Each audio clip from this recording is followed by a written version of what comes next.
Hoy, amigos, quiero compartirles algo muy bonito.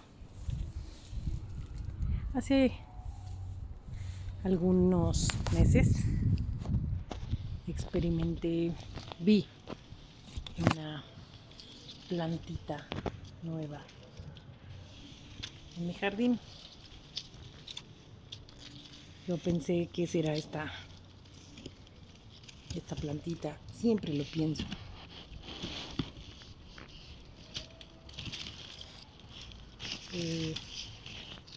A veces huelo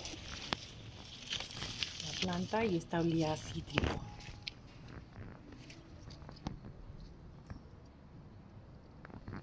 Creció y creció. Obviamente la cuidé. Aquí está otra que se metió. Esta es la hoja.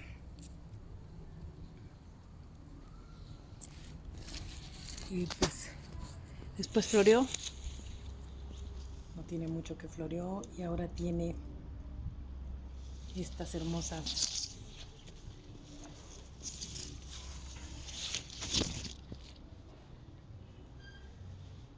esta es una flor que ya se va a convertir en fruto. Tenemos unas flores y no más, qué belleza.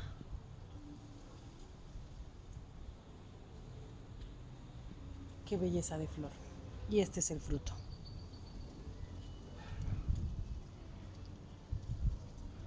Me preocupa un poquito que no ha llovido mucho.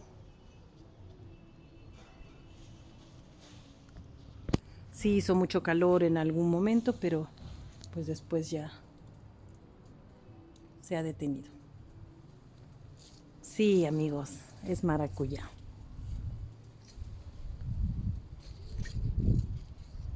Y estoy muy feliz.